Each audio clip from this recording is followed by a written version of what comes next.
I'm going to show you how to make a Canvas page, and it's pretty dang easy. I'm going to show you how to make a Canvas page. Now, the first thing you need to do is, assuming you actually have a teacher account and are logged in to the screen right here, you can actually see your dashboard might look something like this.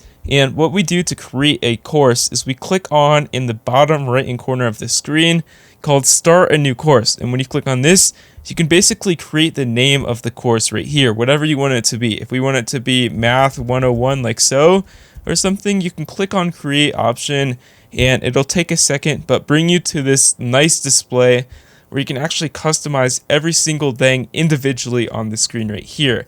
Where you can even add an image to the course, which is what we're going to start by doing, by uploading an image. I'm just going to look up math images and just find a random one that would look good for my Canvas page like this. Save this image and actually upload this image to my Canvas page, which will now be the icon that my students will actually see when they log into Canvas. And we can actually see the course code right here, which is basically the code people put in to access the course right here, as well as if you want the certain time zone, you can actually change this depending on where you, the professor, are, just so students can have an understanding of your office hours. So if you want Mountain Time or Hawaiian Time or Alaska or anywhere in the world, really doesn't matter. It's just a good indicator just so students understand what time zone the teacher you are in at the moment. And you can see if we scroll down a little bit here, we can actually see a lot of this stuff is already just filled out prematurely, automatically, just to the amount that assignments are typically due, as well as copyrighted info and etc. You can see right here. And if you do want to add a description for your course name, like I want to say math, you can basically give a basic description or an in-depth description if you want it to be more than like math will just cover algebra, calc, and basic geometry. But you can basically add that, and you can actually add these checkboxes if you want students to organize their own group and be able to customize deadlines and just certain assignments in general. Now, typically, you probably don't want to turn all of these on. You can actually turn them on for individual assignments.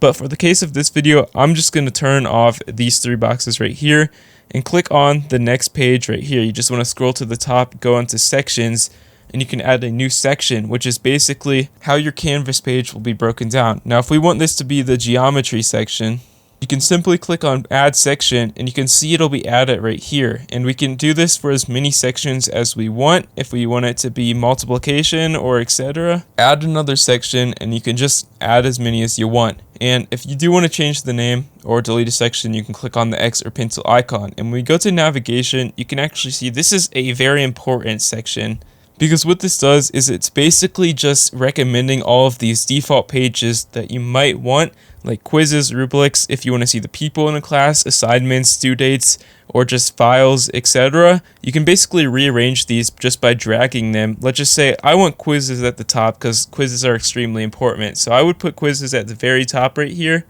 as well as attendance, because I think those two go hand in hand when it comes to class and just importance of like when it comes to using these in the class. Students will be accessing these often. So you basically want to put the important things at the top, and you can even dismiss things like, I don't know what this big blue button thing is, so I'm just going to disable this. So it's not even on our Canvas page right there. And you can do this for as many things as you want, clicking on the three lots and disabling them like so. You can even add them back at the bottom of the screen. But once you're good, you click on the save option, and you can actually see it'll help us create our page like so. And if you do want to add certain apps that students may need to access throughout this Canvas page, you can actually see they have a really easy tab where you can actually add apps or actually view more apps just by searching or filtering them. And you can see if you hover over any of these apps, it'll give a description on what they actually do. You can see this one right here just helps with grading. So I want this one, so I'm going to click on it, add apps, and you can change the name for this application if you want. And you need to enter in the key. Now the course key is Math 101 for me. And when you click on add app, you can see it'll add like that. And you can do it for that for as many or as few apps as you want. And once your Canvas page actually starts to get momentum, like you've actually started to set it up, you can see on the right side of the screen right here, you can actually click on each individualized tab that we actually have. Now, if there's an I next to it with a cross through it, that means it's not visible to students. So if we just want to go to discussions, and let's just say we want to add a discussion or assignment, you can simply add a discussion in the top right, as well as the title for the assignment and the description right here that you actually want students to have to do. And once you're satisfied with your discussion or assignment that you've created, you can go to the bottom and click on the save option, and that will actually be viewed public on the discussions page when the students actually go to Canvas. You can see they can just click on the reply option right here, and if you want to view it as a student, you can click in the top right hand corner so you can actually view what they're seeing. And when they're on the discussion tab, you can see that there's a lot fewer of different tabs just on this page right here, and they can add a discussion right here just by clicking on add and whatever thing they want. Now you can disable this or enable it depending on what you want, and if you want to leave the student view in the bottom right hand corner, you can do so, and you can actually just create as many or as few assignments as you would like just by clicking on these options on the screen. Like if we want under assignments, if we want this to suddenly be visible, and you can easily add an assignment just by clicking on add assignments on this, and you can give a description, whether how long or short you want that to be, telling students what you want them to do. Evaluate a number of points. If you want this to be worth 10 points, maybe you have 10 assignments all worth 10 points, so that equates to 100% of your grade. Or you can actually just enable text entry website URL depending on how you want them to submit it. I want them to write 150 word text entry, so I'm going to write that in the description up here, as well as a assignment name, which I'm going to enable it essay on today's class. And you can actually scroll down if you want this to be a group assignment, multiple people you can actually assign that to by entering in their group name, as well as adding people to the certain group assignment. Or if you want it to be individually, just like individual grades and still a group assignment. And we can scroll down, click on save or save and publish if you want it to be visible to students.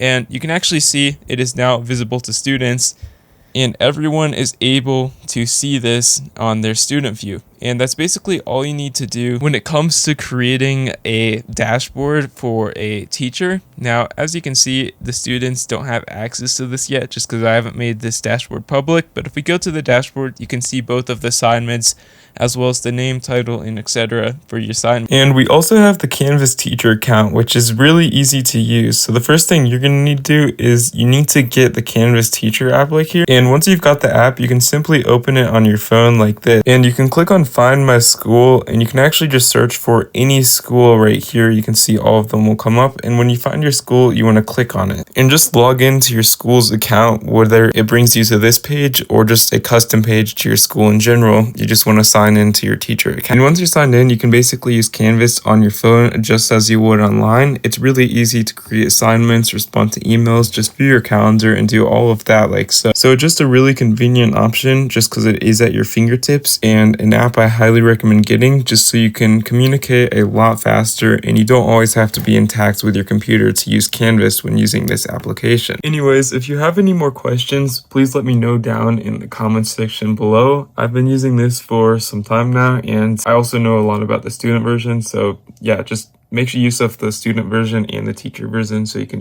swap between the two to see what both of them are doing. Have a great day.